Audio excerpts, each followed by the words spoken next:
Naputol na rin sa wakas ang 3-game loss streak na nangyari dito sa Lakers after nilang manalo kontra dito sa Atlanta Hawks. Ito yung big game sa ngayon ng Lakers dahil sa nag-score sila ng 81 points sa first half. Ito yung pinakamataas na points nila sa first half at may scoring punch na 19 sa 3. Sa 34 attempts, hindi na rin masama. Hindi tulad nga sa game nila kontra Kings na talagang bumagsak yung efficiency nila.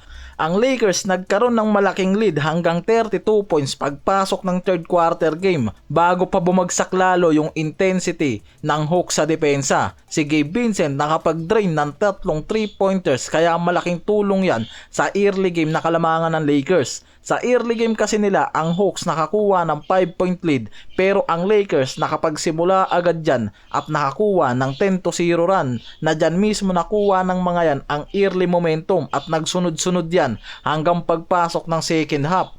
Sa first half pa lang kasi, ang Lakers meron ng 55% sa field at 56% mula sa 3-point area. Kaya dyan pa lang nahirapan na talaga ang Atlanta na sumabay sa shooting efficiency ng Lakers na binibitawan. Ito yung pinakamagandang efficiency ngayon na nangyari sa Lakers mula sa 3-point at sa field dahil yan din yung isa sa problema nila, inconsistent na shooting. Si Luka nakagawa ng 21 points sa first half pa lang at 5 of 6 sa 3. Kaya sobrang naging effective yan. Sa overall nakagawa yan ng 27 points at 12 assists. Samantalang si Laravia na ilang games din nagkaroon ng struggle sa 3-point at paint. Nakapagbigay ngayon yan ng mas maganda at maayos na performance. May 17 points, 4 rebound at nakapag-jump rin niya ng numbers. Si LBJ yung nag-ambag ng 31 points, 10 assists, 9 rebound. Halos triple-double. Siya ang nag-lead sa scoring para sa Lakers. Grabe yung hustle nitong si LeBron sa game na yan. Malaking parte talaga yung numbers yan sa scoring at playmaking na nakita sa early games pa lang na nagbibigay talaga ng malaking impact. Samantalang si Ayton ngayon mukhang natauhan na.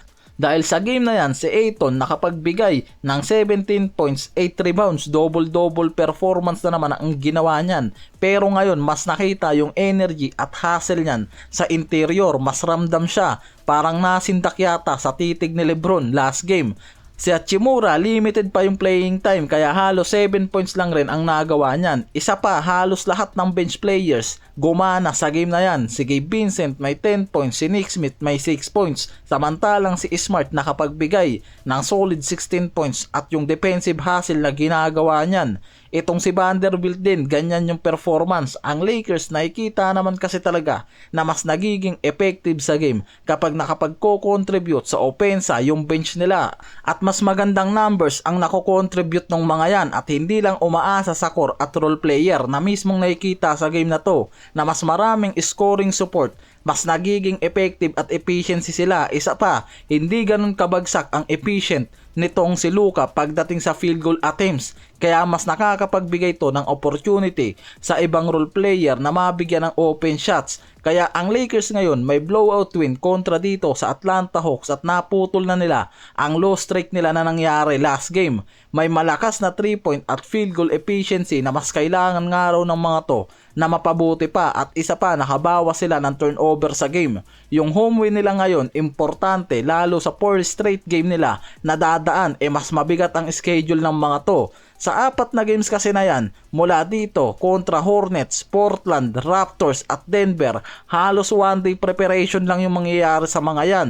Kaya talagang hassle ang schedule ng Lakers ngayon. And as of now, wala pa ring balita kung kailan makakabalik itong si Austin Reeves sa lineup. Kaya paniguradong si Luka at LeBron pa rin ang aasahan ng Lakers sa mga game na yan na dadaan sa kanila.